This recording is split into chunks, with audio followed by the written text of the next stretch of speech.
literasi. Nah, ketika saya harus merubah situasi kita saya sempat menangis ya, jadi saya tahu, jadi saya 6 bulan itu nggak kerja tapi digaji. Akhirnya saya legowo di situ. Nah, itu saya menangis karena apa? Memang cita-citanya kan itu untuk kita siapkan di situ bagaimana menciptakan perpustakaan yang dia nanti bisa juga dari sisi bisnis dia bisa hidup nggak menjagain donatur ya. Jadi karena pasti ada masanya. Akhirnya terjadi donatur udah sepuh-sepuh, anaknya teruskannya ya beda dengan pejuang ya. Jadi tapi yakinlah itu ada di dalam hati sanubari saya. Jadi ketika saya berubah ke mulai di sepak bola, saya membuat satu riset di situ. Saya 8 tahun ada kompetisi futsal mungkin terbesar di nasional, jadi sampai gaungnya sampai Asia. Jadi seperti itu. Tapi lagi-lagi ketika itu besar selalu ada ingin menjatuhkan. Dari situ saya kumpulkan dari kejadian itu ya itu ilmu perpustakaan. Jadi ini persoalannya di mana. Nah, itu kemudian waktu itu ada putusan media kayak gitu, lama-lama kadang males ya, saya suruh nulis sendiri. Ya namanya kita sudah terbiasa nulis ya, jadi nah tulisan saya akhirnya bisa memenangkan lomba-lomba jurnalistik. Nah itu terus saya dapat dari Bu Risma beasiswa untuk uji kompetensi wartawan itu, terus sampai ke luar negeri juga. Dari situ jadi itu saya mana sampai saya terakhir izin saya ini profesi saya mungkin yang terakhir ini mungkin sekarang, tapi saya pasti dalam hati kepingin. Saya alhamdulillah ini kok tembus ya, jadi bisa diundang ke sini seperti nostalgia. Saya pikir dalam hati saya ini sedih ya, jadi seperti itu melihat apalagi sekarang perkembangan digital ya, yang lagi viral judi online kayak gitu, terus game-game itu kita tahu itu adalah musuh yang besar buat dunia literasi. Jadi sementara yang kita lihat dinas-dinas dengan programnya TBM seperti itu seperti hanya proyek, jadi tidak mengenang. Nah, padahal dulu saya sempat mengembangkan bagaimana misalkan di TBM itu cari buku nggak perlu ke Gramedia, bisa ke TBM, ada kerjasama sehingga nanti ada nilai yang bisa muncul di situ. Ya, sempat jadi ini jiwa entrepreneurnya keluar di sini. Jadi saat ini yang saya miliki, saya punya media online yang sudah berbadan hukum. Terus ini saya juga riset ini membuat sekolah sepak bola. Nah, dengan kekuatan jurnalis yang saya pegang, termasuk ini medali sudah saya tawari, butuh dana juga. Dan saya sehari-hari sama Pak Wali, sama tinggal minta tolong dinasnya dianu. Kalau saya masuk kan sudah sungkan. Nah, apalagi saya sekarang di media saya ini yang punya pengacara yang setelahnya Hotman Paris. Jadi saya pakai namanya kalau mana-mana, kalau saya terpaksa itu sebagai bargaining, sehingga saya mulai pon kemarin berangkat. Jadi insya Allah besok juga berangkat seperti itu. Jadi intinya apa yang saya lakukan adalah data. Jadi bagaimana sesuatu yang tidak berharga ini menjadi berharga. Kebetulan saya dianugerahi istri yang jago masak. Jadi di waktu pandemi itu saya bikin bebek, saya publish, saya riset itu, akhirnya saya bikin kayak danau-danauan itu.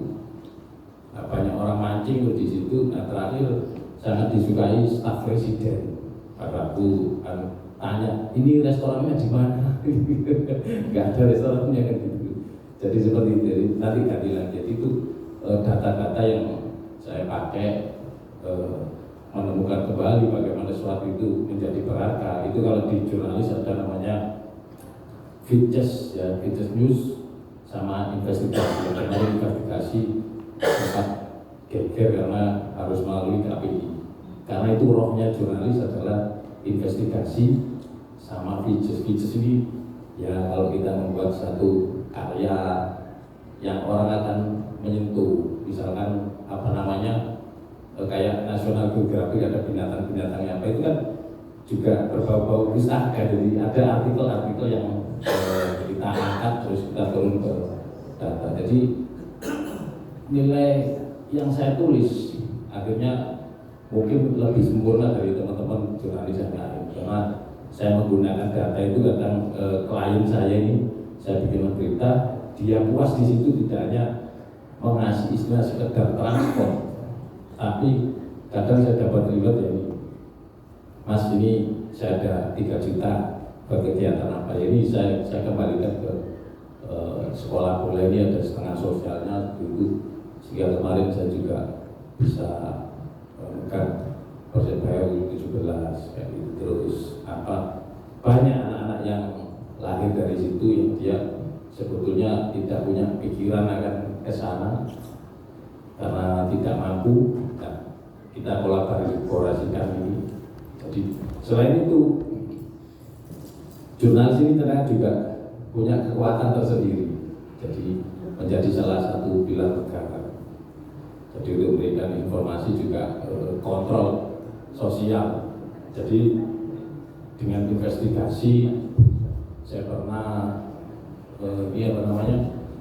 kasus besar ya untuk menyelidiki irjen polisi gitu.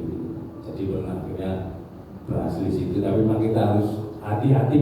Jadi ini ilmu pustaka, kita harus hati-hati, detail dan terukur itunya.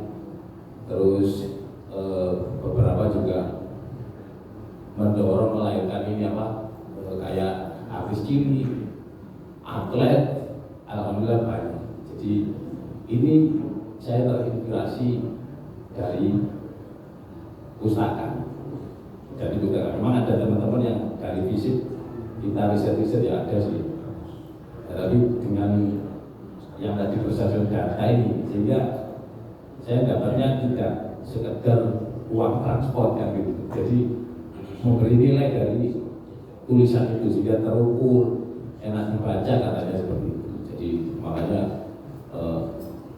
memberikannya lebih. Jadi itu masih jadi. Jadi sekilas insya Allah siaplah membantu. Apalagi memang yang dibutuhkan sekarang publikasi. Jadi publikasi itu penting, apalagi di dunia, menurut saya di dunia literasi ini yang kurang adalah publikasi. Jadi mengambil segmen kecil tapi dilakukan secara masif, insya Allah bisa dan bersama. Saya mungkin sering dipakai UNESA gitu. Jadi PKM ya, pengabdian kepada masyarakat, itu sering saya kadang diajak riset. Jadi kita saling beri masukan juga dengan data-data yang kita miliki, menganalisa. Jadi menganalisa pertandingan sepak bola segala macam. Kalau itu saya bilang ayam mungkin tontonan menang. Jadi bukan menang, tapi kita memakai data itu kan jadi bukan nilai karena data itu. Jadi, saya kira seperti itu. Jadi kalau hubungan saya dengan Medayu sama masih baik.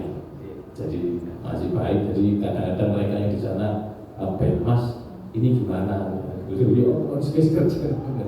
kadang-kadang gitu. Tapi saya sangat bersyukur ya, bangga di perpustakaan ini juga membesarkan nama saya sampai hari ini. Sehingga apapun ketika saya juga di jurnalis, saya akan kejar kompetensi. Jadi sekarang saya posisi kompetensi sebagai redaktur.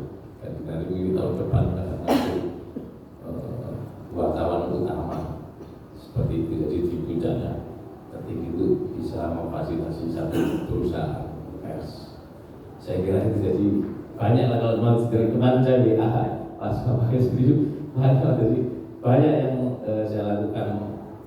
Di sini puncak pasti ada yang melengsarkan, tinggal profesi lagi. Itu yang saya pakai ya tetap itu aja dari riset intinya. Jadi banyak dosen-dosen yang di FISIP ini saya banyak belajar. Jadi tidak hanya dari yang di perpustakaan. Kalau perpustakaan lebih ke data ya, jadi menemukan informasi-informasi yang tersembunyi. Saya pernah tulis artikelnya Prabowo, Wiranto sama SBY, 2 lembar saya dikasih 5 juta untuk buat satu profilnya waktu masih dulu pemilu-pemilu awal. Jadi makanya saya optimis itu pasti bisa dijual. Nah ternyata anak buah saya di situ dijual secara ilegal. Nah, itu yang menjadi masalah, dipikir saya yang menjual ke kampus-kampus itu karena saya sebagai apa, pimpinan di situ.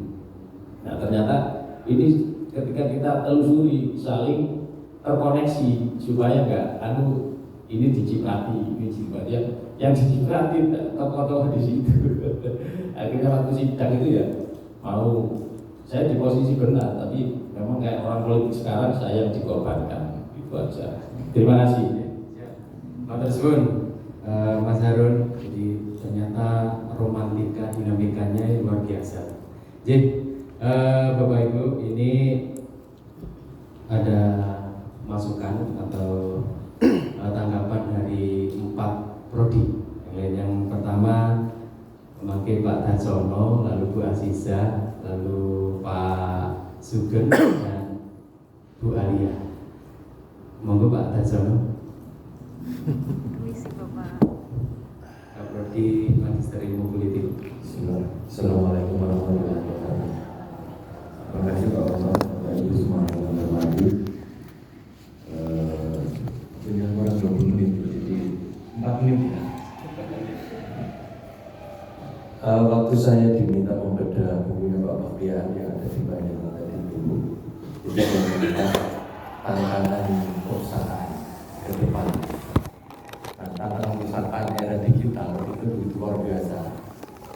Mungkin begini, kita coba lihat perusahaan kita atau UNER itu bisa dilihat yang hadir itu berapa. Kalau perusahaan kita tampaknya kecil sekali. Yang ada banyak fisik, itu kan tantangan. Artinya perpustakaan gedung fisik sudah nggak laku, sehingga tantangannya ke depan itu adalah perpustakaan digital. Gitu. Tapi perpustakaan digital itu sendiri tantangannya juga besar, sehingga perpustakaan bukan hanya sebagai tempat untuk membaca atau berliterasi, tapi bisa juga untuk cangkruan, untuk shopping, untuk ngopi. Itu yang terjadi yang akan datang. Oleh karena itu tantangan bagi pustakawan, ya tadi itu tantangan perpustakaan adalah tantangan pustakawan. Kalau perpustakaannya mati, ya pustakawannya juga mati. Oleh karena itu kalau tantangan perpustakaan digital, kalau kita download itu seperti ABCDFGA itu, maka tantangan pustakawannya juga itu. Masalahnya sekarang adalah apakah kurikulum kita itu bisa mewadahi semua kebutuhan itu. Nah ini yang kemarin waktu kesos kan juga saya sampaikan. Waktu kami diskusi di Apsipol itu muncul, ini ada beberapa lulusan politik yang kerja di bank gitu. Lalu yang kerja pokoknya nggak nyambung sama politik. Pertanyaannya, apakah mereka ini kita break dulu ya? Sekedar.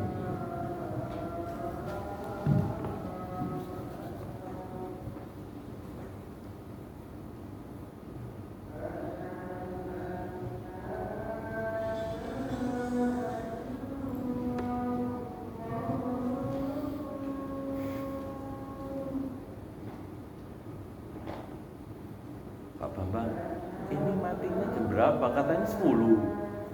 Jam 7. Oh, so. Enggak lah. Jam 7 selesai masih. Oh gitu ya. Enggak selesai kalau lampunya mati. Lampu keseluruhan itu jam 11 kayaknya dimatikan. Airnya sudah mati. Akhirnya mulai maghrib sudah mati ya.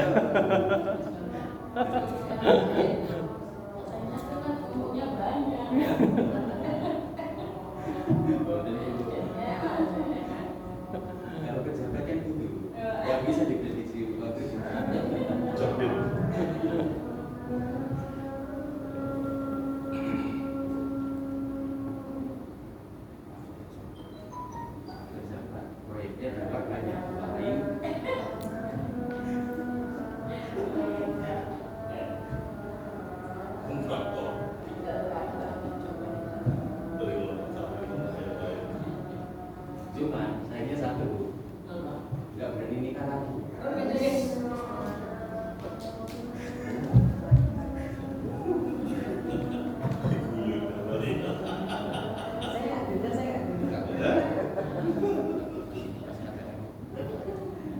nggak bisa masuk surga karena itu. Ketika ditanya kenapa kok nggak nikah, takut istri, nggak boleh takut istri. Ya.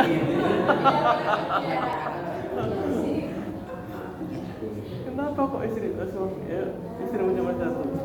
Takut istri. Istiqomah. Ikatan suami atau istri kalau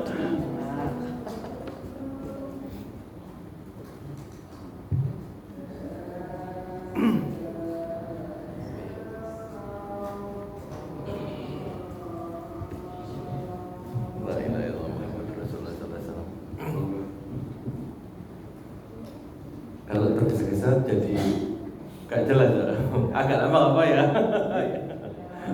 Ya. Jadi ketika kita diskusi di Apsipol itu muncul pertanyaan serupa, yaitu banyak urusan politik itu yang kerja di luar bidang politik, yang itu nggak terwadai sama sekali di profil kita. Pertanyaannya, ini perlu dibekali dengan kemampuan X yang kita masukkan ke kurikulum apa enggak gitu. Andai kan kita wadai, lalu segitu banyak itu mau diapakan? Lalu kurikulum kita mau jadi apa? Pertanyaan berikutnya, lalu core kurikulum itu mau kemana? Kalian apa yang akan kita berikan kepada masyarakat kita ketika mereka itu kita beri beban yang segini banyak? Oleh karena itu, ya sesuai ketentuan sih gitu ya. 100 SKS itu kira-kira ya itu untuk core kita. Nah baru itu kita bagi untuk apa saja tadi itu. Lalu yang 40 itu kan bisa PKM, bisa macam-macam makan dan seterusnya itu. Yang itu kemudian menjadi soft skill, menjadi kemampuan kolaborasi, kemampuan komunikasi dan seterusnya. Tapi basicnya memang harus sudah kita siapkan. Saya udah baca tadi ya, di rumah juga sudah saya baca. Ini apa yang bisa beri masukan gitu ya.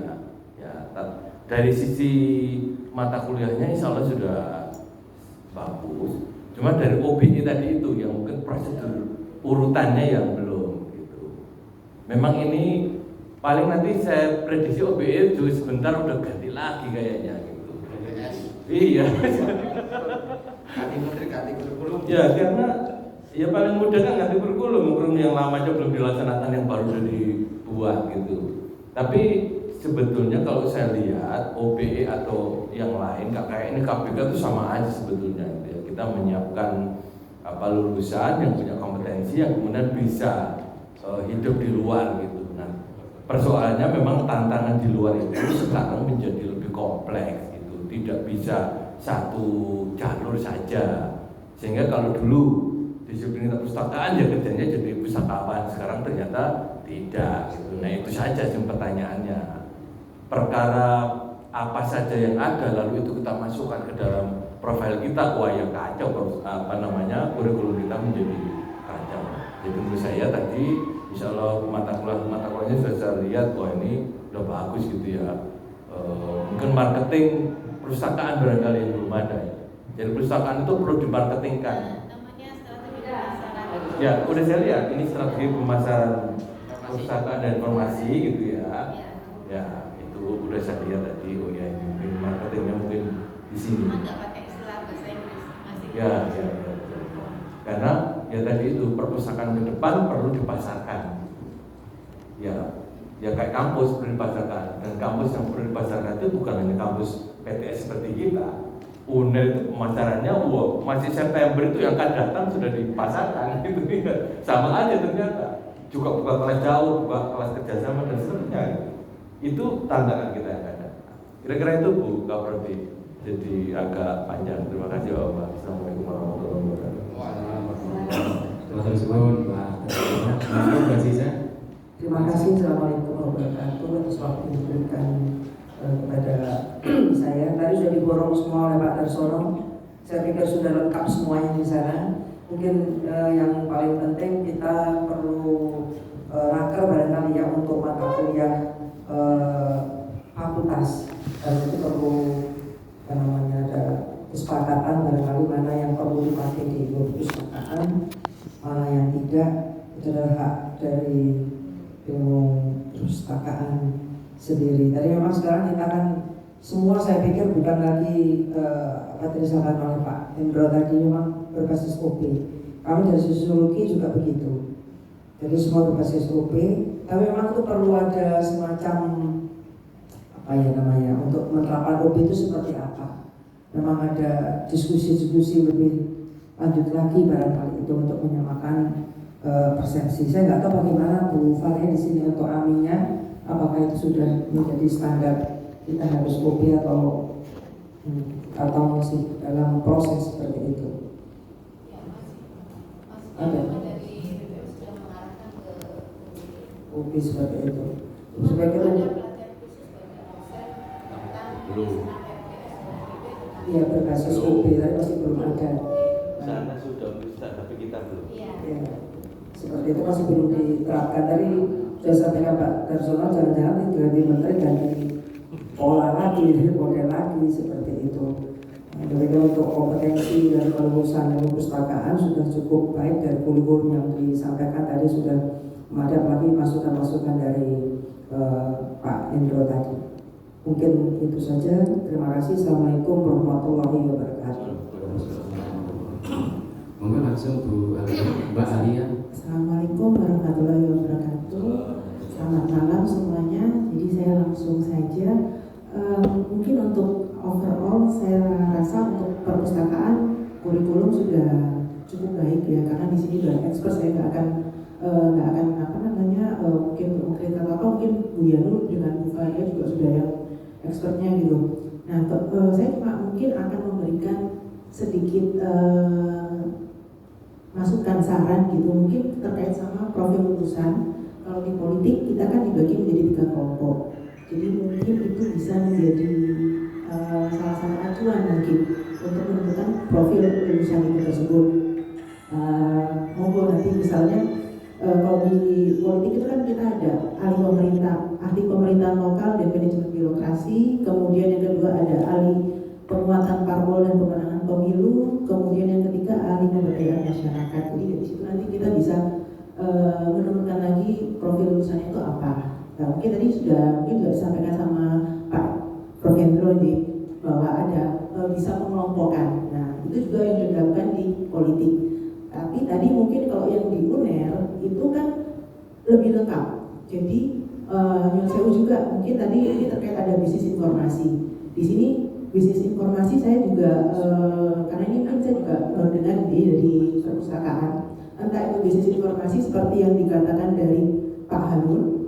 Jadi terkait dengan penggunaan data-data dan sebagainya. Tapi yang pasti mungkin harus diturunkan itu lebih spesifik sehingga nanti ketika tidak menimbulkan tumpang tindih gitu. Jadi kalau bisnis informasi ini maksudnya yang gimana gitu. Jadi apakah yang tadi sama atau tidak. Nah itu kemudian itu terkait bisnis informasinya tadi. Kemudian tadi juga terkait sama jadi kalau ini saya memberikan saran mungkin karena perpustakaan ini bekerja sama lebih fokus pada teknologi informasi, maka sebenarnya adalah mungkin tambahannya adalah lebih mungkin kerjasama dengan teknologi informatika. Jadi mungkin ini pengembangan kurikulum ke depannya. Dan ini mungkin yang sudah dilakukan oleh Prof. Hendro terkait sama kalau misalnya melakukan pengembangan dengan kerjasama dengan teknologi informatika, itu pengembangan kurikulumnya ke depannya adalah bisa analisis data itu tadi. Jadi itu akan jauh lebih menarik dan sangat modal yang sangat dibutuhkan oleh lulusan saat ini. Jadi itu akan bisa untuk dijual untuk kedepannya. Mungkin sudah dilakukan oleh Prof. Hendro. Jadi saya melihat bahwa mungkin itu bisa menjadi kayak saran ya. Jadi perpustakaan itu bisa bekerja sama. Kita kan juga punya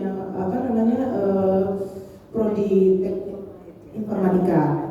Jadi di situ ada kayak analisis data. Nah, mungkin itu yang belum ada di perpustakaan. Jadi itu bisa untuk tambahan karena sekarang kita juga lebih butuh untuk bisnis informasinya itu lebih ke akhirnya mengerucut tadi itu saya bilang bahwa ini terkait dengan bisnis data. Jadi bukan jangan sampai tumpang tindih bisnisnya ke ekonomi. Tapi nggak apa-apa kalau misalnya mau ke bisnis ekonomi, tapi kan di informatika juga ada pembentukan aplikasi, itu bisa untuk project bis atau kalau menghasilkan sesuatu. Mungkin kalau dari saya saran itu untuk pengembangan kurikulum ke depan dan mungkin yang dibutuhkan oleh alumni kita di era globalisasi saat ini.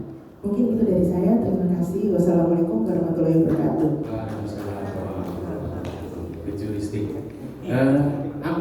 Ngapunten Prof. Sair, Pak Sair, ngapunten. Ini karena salah satu tokoh spiritual kita. Betul. Nggih Pak Sugeng, sebelum Pak Sugeng biar mic-nya nggak bolak-balik dikembalikan ke Pak Sair. Ngapunten karena salah satu ketua. Monggo Pak Sair. Ya paling lama 2 menit lah Pak Sair. Monggo. Ya Abdul. Baik, karena ini saya dipaksa dan saya juga gak enak kalau diundang terus gak ngomong kan. Bapak Ibu sekalian, gini, kalau melihat diskusi tadi, saya kira alumni perpustakaan UWKS sudah sangat bagus sekali. Dan saya terus terang tercengang dengan ceritanya Mas Harun tadi. Saya kira itu menginspirasi kita. Kayak UWK ini kalau tidak ada perpustakaan UWKS kan hancur lebur kita ini. Kepala perpustakaannya Pak Bambang ya, orang-orang perpustakaan juga. Nah, artinya begini, kalau dari segi alumni saya kira sudah cukup bagus. Hanya saja mungkin tinggal penyesuaian. Seperti Pak Hendro tadi bercerita bahwa kita ini memang sedikit dituntut dan didorong terkait dengan kebijakan pemerintah, ada OB, kemudian menyesuaikan dengan perkembangan teknologi informasi di masyarakat. Dan itu menurut saya kembangan yang sesungguhnya penting menurut saya adalah apa yang sudah kita raih hari ini, apa yang sudah kita jalankan hari ini sesuai dengan karakter kemudian keadaan prodi di perpustakaan UWKS. Saya kira itu adalah potensi besarnya. Yang lain-lain itu adalah pengembangan untuk menyempurnakan. Nah, saya khawatir kalau semuanya diubah, justru malah alumni ini tidak menjangkau yang bagus-bagus saja. Kan jadi repot juga. Saya kira ini pertimbangannya saya kira itu.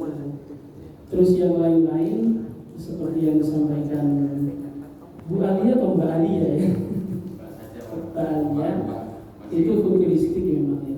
Tapi mudah-mudahan bisa dijangkau oleh perpustakaan karena itu juga menyangkut SDM. Karena di kita ini beda kan dibanding dengan UNER sangat berbeda. Kita ini masih terikat di dua kaki, yang satu berkaitan dengan kebudayaan di belakang, yang satu dituntut untuk ke depan. Kita posisinya di tengah itu.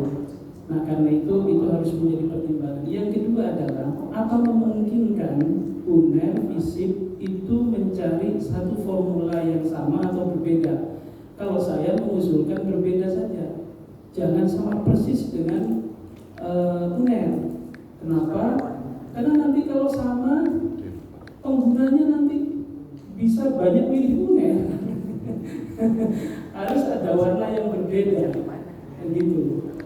Saya tidak tahu menempatkan warna berbeda itu di bagian mana, gitu. Nah, saya kira teman-teman dosen di internal perpustakaan yang tahu persis. Gitu. Kalau saya hanya bagian berdoa saja, semoga Tuhan yang Maha Kuasa itu memberikan jalan yang lurus itu kepada teman-teman di perpustakaan ini. Karena perpustakaan di kita ini Pak agak miring-miring Pak pikirannya.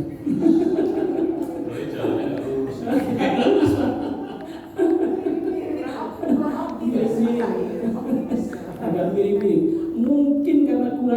Mungkin karena miring itu yang membuat perpustakaan di kita ini agak lebih maju satu langkah ya dibanding dengan perpustakaan swasta lainnya gitu ya. Saya kira itu dari saya, dan mohon maaf ini menggugurkan kewajiban saya ya sebagai diundang ke sini. Saya kira cukup dari saya. Terima kasih. Wassalamualaikum warahmatullahi wabarakatuh. Nah ini yang kita rindukan, idiom-idiom agak sufisme itu ya Pak Said ini. Monggo Pak Sugeng. Nanti ini mungkin Pak Sugeng kurang lebih 3 menit nanti dipuncai oleh Prof Indro. Karena ngapunten tidak bisa semuanya, tapi sudah dicatat beberapa masukan. Pak Umar, 1 menit saja, mungkin setelah Pak Sugeng. Jadi karena memang waktunya mepet. Lalu sampai terus saya ngomong terus.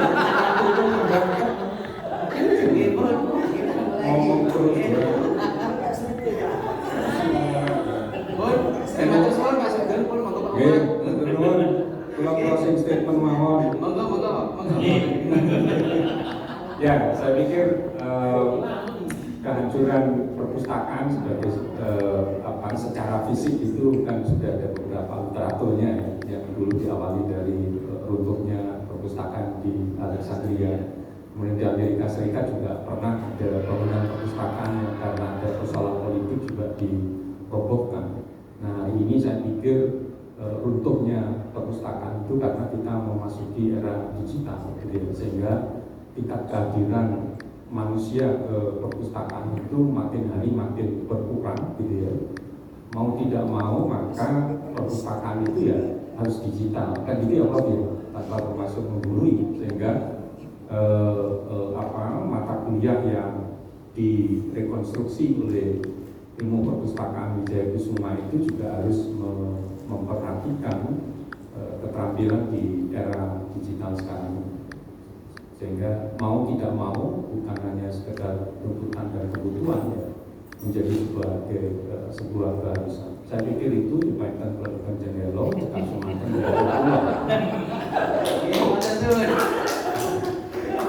tapi luar biasa, beliau ini sangat komedis Prof Hendro, tetapi sisi lain beliau sangat luar biasa, salah satu tokoh penulis yang bukunya bestseller. Belum ada dosen di WKS yang bukunya sebestseller beliau, dan citasinya melebihi profesor.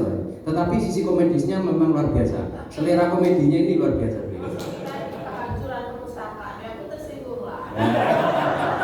Itu bagian dari sejarah. Monggo Dr. Umar Salahuddin, monggo. Terima kasih Mas Bapak. Kalau dilihat dari ini, dari bahan kurikulum yang disampaikan oleh Prodi Perpustakaan, saya pikir perlu adaptasi dengan perkembangan yang terbaru. Ada beberapa unsur yang mungkin harus diperhatikan dalam sebuah rekonstruksi. Yang pertama adalah perkembangan regulasi pemerintah. Ini sebagai guidance kita untuk menyusun sebuah kurikulum. Salah satunya misalnya yang terbaru adalah OB, Outcome Based Education. Nah yang kedua ini yang paling penting adalah masalah tuntutan eksternal, perkembangan teknologi informasi. Nah kalau saya lihat di dalam kurikulum ini, kata-kata digital itu masih sangat minim, sangat minim. Makanya saya menyarankan agar bagaimana semua mata kuliah itu diramu atau dibungkus dalam semangat digitalisasi dengan digital, sehingga produknya adalah digital. Karena era sekarang adalah era digitalisasi. Nah yang ketiga adalah terkait dengan masalah kondisi existing kurikulum yang saat ini, evaluasinya seperti apa. Jadi yang harus diperhatikan juga. Dan yang keempat terkait dengan masalah kondisi internal di perguruan tinggi. Kita punya nilai-nilai perguruan tinggi yang kita kembangkan, dan itu juga menjadi bahan pertimbangan bagi perubahan kurikulum. Dan yang tak kalah pentingnya adalah sebaik apapun kurikulum yang akan direkonstruksi ini, juga perlu adanya penyiapan SDM, terutama SDM dosen dan teknik di dalam perpustakaan itu sendiri. Nah kalau kita perhatikan misalnya saya sudah memberikan bacaan kepada Bu Yanu, prospek karir di bidang ilmu perpustakaan di era digital yang pertama adalah intinya di sana adalah terkait dengan perpustakaan digital, bagaimana profil lulusan itu memiliki kemampuan dan skill di dalam mengelola perpustakaan digital. Yang kedua adalah pengembangan sumber daya informasi digital. Nah, yang ketiga adalah manajemen arsip digital. Yang keempat adalah preservasi digital. Yang kelima adalah pustakawan digital. Yang keenam, nah ini yang mungkin tidak muncul di dalam kurikulum ataupun mata kuliah di sini, yaitu tentang masalah spesialis metadata. Ini mungkin pakarnya Pak Hendro. Yang ketujuh adalah arsip digital, arsiparis digital. Dan yang kedelapan adalah manajer aset digital. Maksud saya adalah inilah yang bisa dimunculkan di dalam klaster-klaster profil lulusan perpustakaan, yang itu kemudian akan dituangkan di dalam mata kuliah atau kurikulum intinya. Ya, diharapkan kita semua berharap bahwa lulusan dari perpustakaan itu memiliki skill dan kemampuan yang digital. Apalagi di perpustakaan UNER itu sudah ada berubah Pak ya, nomenklaturnya Pak ya. Sudah ada kata-kata digitalnya, dulu nggak ada. Kebetulan saya dulu dari visi Pak di sosiologi. Itu belum ada digital, baru ilmu perpustakaan itu pun D3 gitu. Nah, sehingga mungkin apakah nanti ilmu perpustakaan mau menambahkan nomenklatur terkait dengan diksi digital atau seperti apa? Karena itu menjadi tuntutan ya, sudah menjadi tuntutan dan sebuah keniscayaan bagi tuntutan-tuntutan eksternal dan menuntut profil lulusan perpustakaan ke depan harus lebih baik. Mungkin itu, terima kasih. Assalamualaikum warahmatullahi wabarakatuh. Pak Wadek, waalaikumsalam warahmatullahi wabarakatuh. Bu Kristi, Yun, monggo 1-2 menit. Setelah ini nanti dipuncai oleh Prof. Indro, selesai. Ya, selamat malam. Assalamualaikum warahmatullahi wabarakatuh. Sebagai Tuhan, Swastiastu dan Namo Buddhaya. Terima kasih. Sepertinya sudah banyak disampaikan oleh Bapak Ibu semuanya. Tentunya itu ada min plusnya. Tetapi saya melihatnya begini, kami di sini menjadi satu, ada divisi, kami ada 5 prodi. Kami sangat terinspirasi dengan prodi perpus. Menurut saya pribadi memang hebat prodi perpus. Semua yang dilakukan oleh perpus, yang dihasilkan oleh prodi perpus itu bisa memberikan bantuan gambaran bagi kami para prodi yang lain, sehingga kami pun dapat terbantu, terutama di bidang digitalisasi.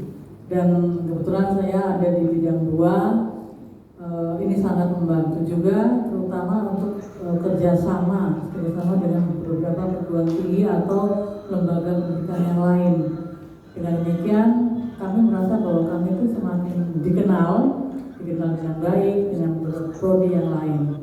Jadi itu yang saya sampaikan, tetapi tetap saja setiap prodi punya ciri masing-masing, punya kelebihan dan kekurangan. Nah, itu saja yang bisa saya sampaikan. Terima kasih, selamat malam. Assalamualaikum warahmatullahi wabarakatuh. Matur suwun Bu Wakil Dekan, mohon izin Pak Dekan nggih, Prof. Menika monggo panjenengan yang closing statement mau ngecai acara ini, setelah itu nanti berhubung para monggo. Terima kasih. Sangat bagus sekali tadi masukan-masukan ya. Mungkin bisa nanti dipertimbangkan oleh jurusan ilmu perpustakaan di UEK. Ya memang seperti apa yang dibilang teman-teman tadi ya, departemen atau jurusan ilmu informasi perpustakaan itu harus berani bertransformasi. Ya seperti dulu IIP di UNER ya mungkin bukan ya gitu aja, tapi saya coba untuk bertransformasi ya. Kenapa? Supaya prodi kita, prodi IIP di UNER itu mempunyai ciri khas tersendiri ya, ciri khas tersendiri dibanding prodi IIP di UNPAD, di UI dan sebagainya. Tadi saya juga diskusi dengan Pak Kaisang, katanya apa ya, IIP mau dimasukkan di mana ya? Tidak apa-apa dimasukkan dimanapun juga, tetapi harus punya kekhususan tersendiri, karakteristik sendiri. Dan IIP di UNER masuk fisik, harus nggak masuk teknik dong Pak Hendro. Nggak apa-apa masuk fisik. Tapi kita punya ciri khas tersendiri. Kenapa? Karena ilmu kita sangat bersinggungan sekali dengan berbagai ilmu, ya termasuk komunikasi dan sebagainya. Maka dari itu mungkin Mbak Alia yang sudah pernah saya ajar tentang big data dan data science, makanya dia bilang dari waktu ini dalam memang di prodi ini sudah saya terapkan, ya terapkan untuk ada data analitik, ya. Jadi kita karena bidangnya adalah informasi, maka kita merubah ke sana. Ya kebetulan sekali yang ahli di situ ya saya, mungkin di UNER ya, di UNER saya sama Pak Imam.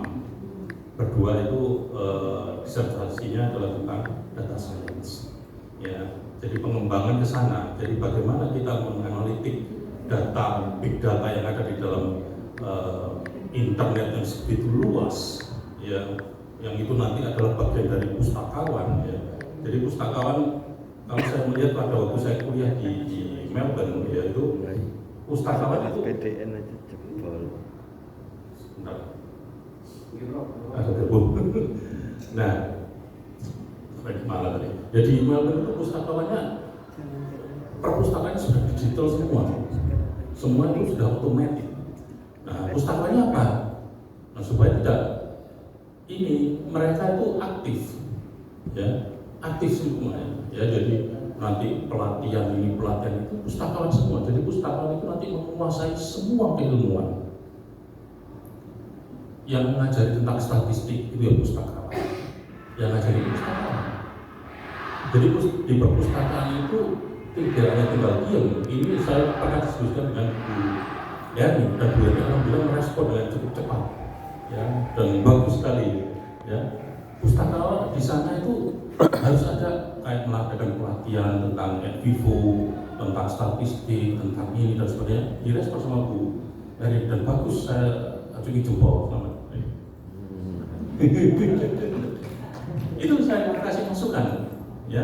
Jadi pustakawan jangan hanya diam tentang untuk apa, bagaimana membantu masyarakat di akademik untuk apa itu tentang Mendeley, kemudian tentang Eno dan sebagainya untuk apa itu referensi itu bagaimana. Itu pustakawan, bukan orang lain.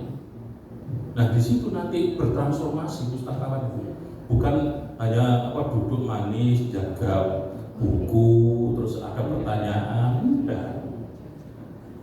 Jadi kita dituntut, makanya kurikulum saya di departemen IIP saya coba transformasi diubah. Ya itu tadi ada data analis, kemudian tentang data science bagaimana, terus kemudian Pak Imam pada digital forensiknya. Itu masuk kepada data science luas, ya itu kita masuki di sana supaya apa? Supaya nanti urusan kita itu apa tidak hanya terkungkung di perpustakaan aja, tapi bagaimana data yang ada di dalam perpustakaan itu bisa dikelola, diolah dan dipakai oleh masyarakat akademik. Nah itu yang tuntutan bagi kita. Makanya tadi profilnya harus jelas siapa profilnya. Ya, di dalam kurikulum saya ada yang namanya data analis. Saya masukkan karena apa? Mata kuliah pendukungnya sudah ada data science, namanya data science untuk ilmu sosial. Terus kemudian ada digital forensik, ada ini. Kita masukkan supaya apa? Yaitu tadi. Itu kan semua bagian daripada pustakawan. Kalau pustakawannya ya gini-gini aja, akhirnya apa yang terjadi? Ya itu tadi nanti keluar dari lulusan jadinya ya gitu-gitu aja, kayaknya jaga toko. Nah itu yang kita tidak mau. Makanya bagaimana kita menciptakan lulusan itu menjadi berguna, mempunyai daya saing dengan lulusan yang lain. Jangan sampai kita dikalahkan oleh teknik yang ada sebagainya. Kita punya bergening. Lulusan kita ahli dari ini, kita ahli. Ya, itu yang harus ini. Ini coba ke Bu Alia, udah pernah saya kasih data science. Begini ya Pak. Untuk analitik iya. Untuk analitik apa ilmu sosial bisa. Kata siapa tidak? Ya. Digital forensik nanti ilmunya juga ada dari data science, bisa dipakai, bisa untuk mendeteksi, untuk menganalisis tentang arsip, dokumen dan sebagainya seperti apa. Sehingga nanti ketika dicanangkan library without walls yang kita kenal dari dulu, yaitu perpustakaan tanpa dinding, itu maksudnya adalah perpustakaan ya nanti koleksinya digital. Nah itu saya pernah diskusi dengan teman saya yang sekarang jadi dekan di UGM, Fisik UGM, Pak Wawan. Itu juga teman saya waktu di Melbourne, di Victoria Uni, ya itu diskusi sama yang akhirnya diterapkan di sana.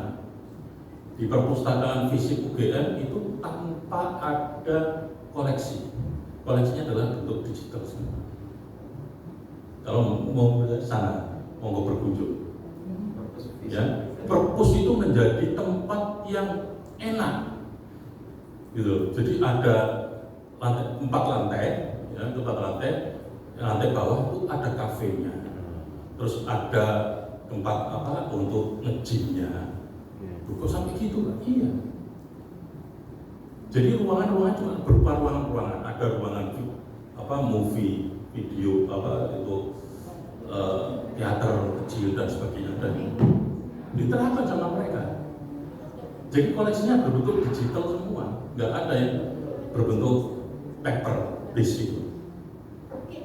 Diterapkan library without walls. Tapi itu tadi sehingga user itu datang senang, waduh, ngocol tinggal komputer semuanya ada. Ada ruang diskusi untuk 1 orang, ada diskusi untuk 10 orang, ada untuk ini dan sebagainya. Bagus, saya tadi bagus perpustakaan. Ya, itu library without walls diterapkan. Ya, sehingga mahasiswa ya itu tadi enak, belajar itu enak, ya kan, para capek. Oh ya, perpustakaan fungsinya sebagai refreshing. Ya kan, bisa olahraga, gym, perpustakaan sebagai tempat nyantai, bisa ada disediakan kafe. Jadi di sana mantap ini, dan beliaunya udah kilo ya kalau iya bagus sip. Dulu teman di kuliah di Melbourne sana, tapi sekarang udah jadi dekan saya nggak jadi dosen biasa. Ya nasibnya beda. Ya, tapi ya itu tadi ya, berani nggak transformasi? Kalau tidak, ya nanti begini-begini aja, cuma merubah ini. Ya, jadi ada nanti mata kuliah berteknologi berapa persen, ada mata kuliah ciri khasnya di sini apa, divisi apa, ya, terus ada mata kuliah khusus untuk perpustakaannya sendiri berapa persen. Itu diramu memang. Nah salah satunya yang memang berbasis OKAM tadi. Ya, OKAM tadi hanya sebetulnya itu OKAM base itu adalah cara kita untuk mengukur, ya, bagaimana nanti lulusan kita itu bisa diukur hasilnya, gitu. Sampai yang selama ini kita juga lulusan kita ya lulus. Ada ukurannya gimana. Tapi di sini, oh iya, setelah saya pelajari juga bagus juga. Mungkin apa yang dikatakan Pak tadi ganti menteri ya ganti kurikulum, ya bisa jadi.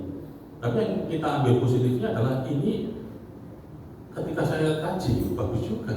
Kenapa enggak kita terapkan gitu? Nah, cara kita untuk membangun sebuah kurikulum.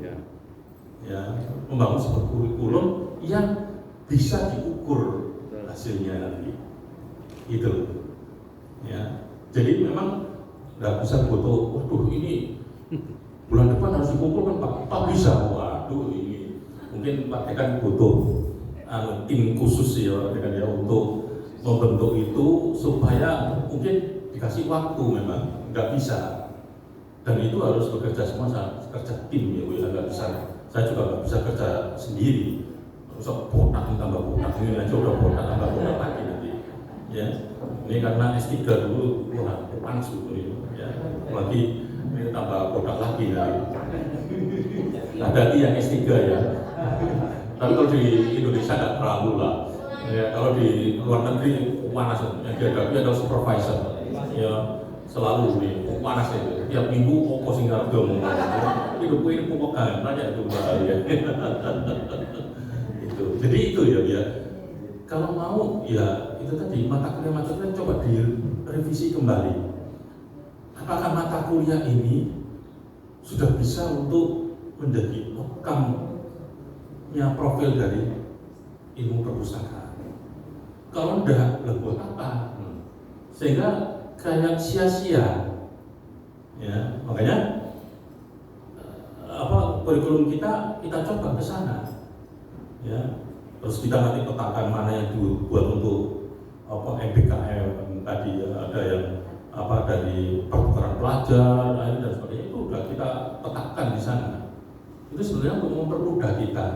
Oh ternyata nanti kalau ada mahasiswa yang kepingin MBKM di Pajajaran atau di UNER, apa aja yang harus bisa dikonversi, apa aja yang bisa. Itu sudah kita bikin seperti itu supaya mempermudah kita.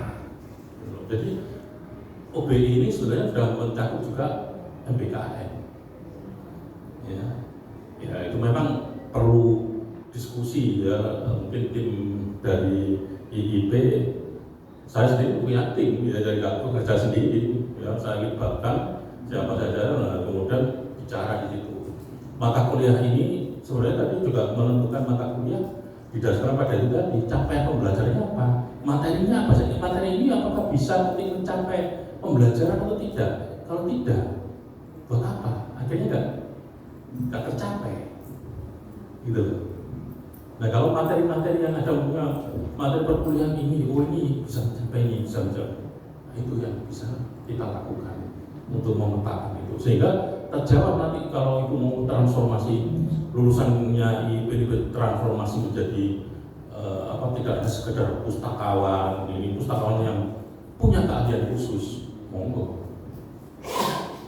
Ya. Misalnya, ya bukan apa-apa, mungkin Mbak Eni sudah mulai ini, ya. Kemarin sering saya diskusi sama Mbak Eni, ya. Oh, ini aku wes Mas Hendro, ini wes lagi sip, ya. Jadi diskusi terus, ya. Ya kalau di perpustakaan di luar negeri seperti apa? Makanya nanti kalau menjadi pustakawan akhirnya karena tuntutan global ya, di mana pustakawan itu nanti harus aktif ya. Kalau hanya menjagakan koleksi doang akhirnya ya jadi penjaga. Apa yang pada waktu saya kuliah sama Mbak Erni di PSDB dulu, wah pustakawan itu keren, semut kabel, dan sebagainya, itu terjadi. Ya seolah-olah bahwa buku itu miliknya mereka. Padahal itu buku adalah sebuah informasi, big data yang harus dikelola. Bagaimana itu bisa dikelola dengan beberapa ilmu tadi, salah satunya data science tadi, untuk mengelola bagaimana data ini bisa dianalisis. Makanya saya pernah bilang ke Bu Werni juga, bisa-bisa dengan belajar data science ini nanti KK classification itu bisa jadi berubah. Ya. Karena apa? Big data.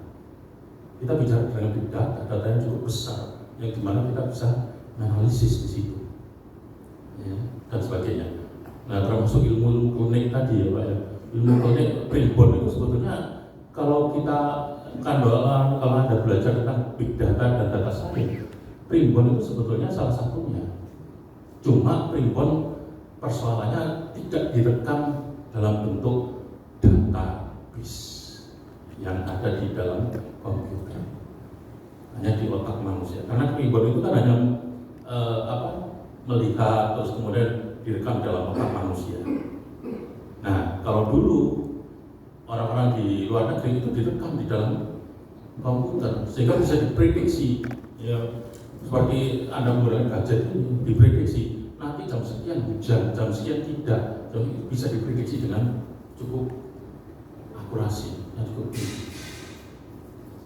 Itu, ya. Nah itu transformasi juga. Siapa ya pustakawan? Lulusan kita harus berani. Kalau enggak ya itu tadi. Tapi tetap tidak meninggalkan keilmuan kita, base kita, yaitu perpustakaan. Ya, seperti tadi. Ya kan katalogisasi KK, ya kan KK kita, masih buku terus ya. Coba kita transformasi. Tadi saya juga diskusi ke Bu Wen, coba ada katalogisasi business classification online kita lakukan. Itu saya pernah dulu punya CD-nya dikasih oleh Komnas HAM. Ya karena dulu saya kerja sering ke sana Komnas HAM, tapi hanya bisa dilakukan di Windows 8. Ya, Windows yang saat ini nggak bisa. Itu cukup bagus, lengkap. Ya, tajuk subjeknya ini semuanya lengkap itu. Bagus, nggak kayak edisi menurut saya, bukannya saya menyalahkan jelek-jelekan punya Pak Lukmianto, tidak ya. Cukup bagus, sudah dapat membantu, tapi belum maksimal. Ya. Nah itu kalau saya dapat edisinya itu bagus lagi.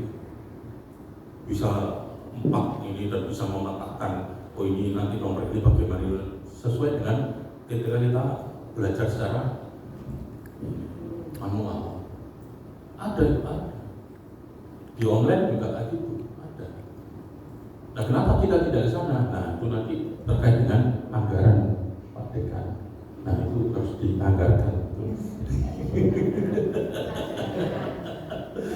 Karena itu untuk penunjang mahasiswa untuk belajar ke sana. Kalau sekarang kita tidak menuju ke sana, ya itu anggarannya nggak ada, repot juga. Gitu. Kita mau transformasi menuju ke sana, tetapi tidak ada pendukung. Nah itu repotnya juga. Apa yang dibilang tadi, ya, serba digital nggak akan tercapai. Ya. Ya, jadi kalau lihat Ibu bisa nanti compare dengan kurikulum kita yang kurikulum tahun 2021 bisa di-download di websitenya IIP UNER. Itu nanti Mas Bambang klik kurikulum, cari kurikulum, di bawahnya ada download. Itu bisa di-download. Silakan Anda compare. Itu kurikulum 2021. Ini kita juga menggodok untuk kurikulum 2025 untuk berbasis OBE tadi. Ya, outcome based itu kita rubah. Tapi pada dasarnya tidak berubah banyak, ya, karena mata kuliah kita sudah mengadopsi itu semuanya. Ya, umpamanya kayak data science itu selalu by project base dan case base. Itu kita terapkan di sana. Terus digital forensik itu juga kita mencoba case base dan project base selalu. Jadi kita anunya ke sana. Mungkin ada beberapa mata kuliah yang mungkin akan ditransformasikan ke sana. Perpustakaan digital yang ngajar ya Pak Imam, saya dan sebagainya, itu juga case base sama project base itu kita lakukan. Cuma memang belum dimasukkan seperti format yang baru. Tapi itu sudah, ya. Kita tahun 2021 sudah merancang itu supaya apa? Lulusan kita tuh bisa mempunyai daya saing, daya tawar ke dunia pekerjaan itu. Jangan sampai cuma ya itu tadi mesti lulusan perpustakaan itu kerjanya di perpustakaan. Enggak. Ya. Banyak lulusan kita juga jadi entrepreneur. Apa? Jualan ini, jualan itu. Pakai apa? Itu tadi yang kita ajarkan di perkuliahan. Bikin ini project base, bikin website untuk penjualan ini, bikin ini semuanya. Jadi tidak harus diukur dengan UTS, UAS terusnya. Ya. Kalau kita kan selalu gitu kan, jangan UTS, ada kuis, ada ini, apaan terus. Makanya akhirnya jadi ketika lulusan kita lulus bingung kerjanya apa yang harus dilakukan? Karena apa ya? Dari awal gitu terus. Nah, ketika ada OBE, saya sama teman-teman IT, loh ini kan sudah kita lakukan di mata kuliah IT yang sebagian besar kita tidak, jarang kita menggunakan ya tadi semacam kuis, semacam UTS, UAS yang soalnya 1-2 jawabannya kilangan ini ya dikilangi. Ya, sudah nggak sana, tapi project. Ya, itu saya terapkan dari dulu. Banyak Mas Bambang ini kan dulu suruh bikin sistem informasi, bikin analisis bikin sebuah sistem, bikin. Nah itu yang saya nilai. Ya, iya Mas Dian. Ya, enggak lah. Sampai bingung. iya Pak, dulu disuruh Pak Hendro ternyata tangguh ya Pak, emang kan itu ya, itu project base dan mengembangkan lulusan kita nanti bisa punya daya tawar keluar ya, apalagi nanti ya kalau internalisasi ya, orang luar bisa masuk kita. Nah, kalau kita tidak punya daya tawar, ayo bilahi loh ya, lulusan kita nggak ada yang kerja nanti. Termasuk dokter nggak boleh dari luar, Prof. Ya Allah, dokter nggak boleh dari luar. Ya kalau ke internalisasi ya sebenarnya harusnya boleh. Kalau tidak boleh ya gimana mau internalisasi? Ya, sedangkan di Australia, ya menurut saya bukan saya Australia terus ya, karena saya memang lulusan sana. Sedangkan di Australia itu sebagai besar profesornya itu dari Cina dan India. Loh kok bisa Pak? Iya.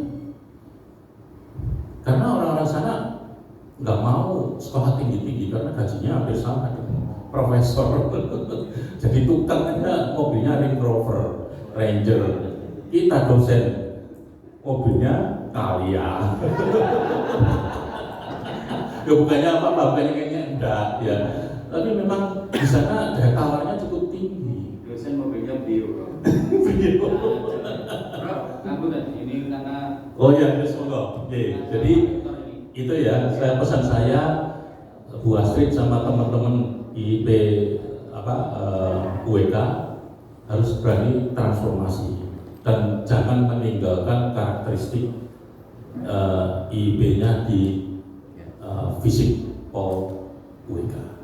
Itu aja. Terima kasih. Assalamualaikum warahmatullahi wabarakatuh. Matur suwun Prof. Hendro.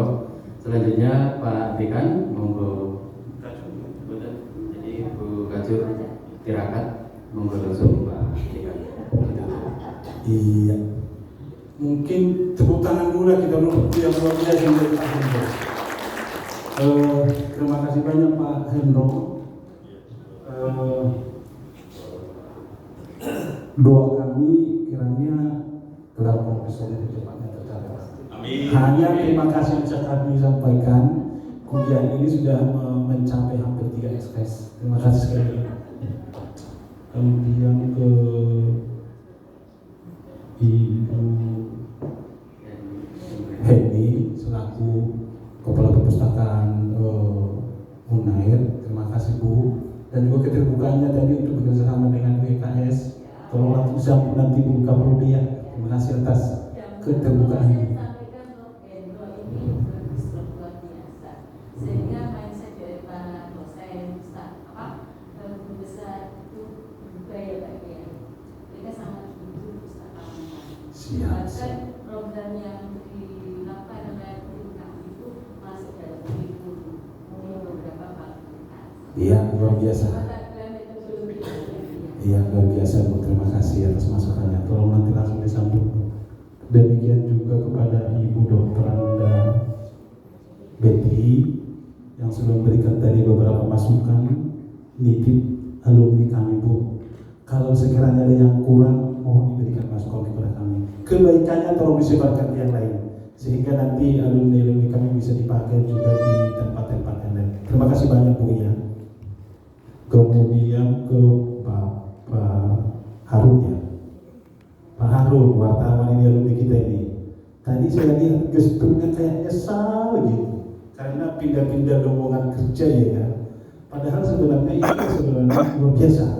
Artinya biarpun dia dari prodi perpustakaan, dimanapun ditempatkan bisa. Jadi sebenarnya bersyukur, berterima kasih karena ilmu yang didapatkan dari WKS ini bisa bersaing di segala jenis pekerjaan. Bersyukur luar biasa ya. Jadi itu Bapak Ibu, terima kasih semuanya untuk kehadiran kita semuanya. Dan terakhir saya sampaikan kepada Bapak Ibu dosen di sini, insya Allah nanti raker kita bulan awal Agustus, nanti tolong nanti Bu Barik dipersiapkan ya. Kenapa awal Agustus? Karena tanggal 25 bulan ini kita akan mengadakan seminar nasional. Tanggal 25 Juli dilanjutkan lagi webinar dari MIP tanggal 31 Juli sehingga setelah itu semua dulu selesai baru kita tracker nanti awal Agustus.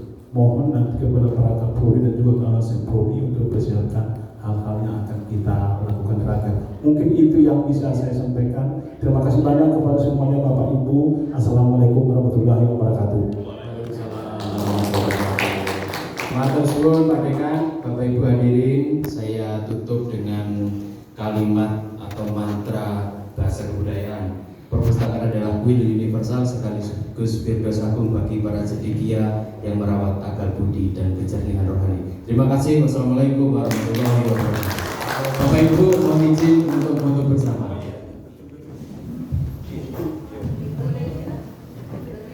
Oh iya. Tolong dibantu. Tapi nggak bisa dua gitu. Tapi samping-sampingnya aja.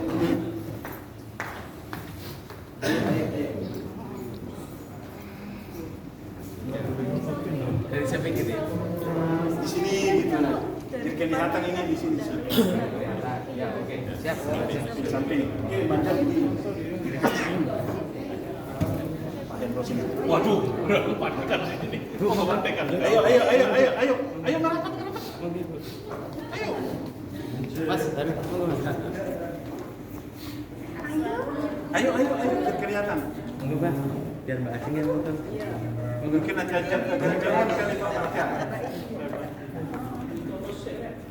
jauh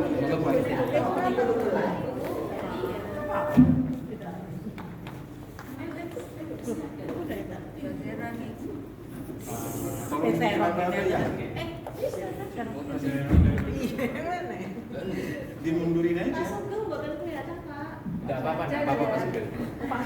Ini apa loh Pak Sugeng? Yuk, 1, 2. Yuk, ya 1, 2. Pak Sugeng nggak suka difoto. Literasi. Salam literasi. Oke.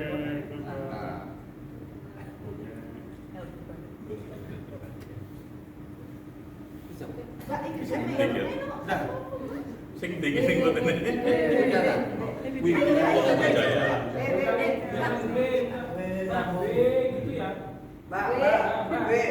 Bilang B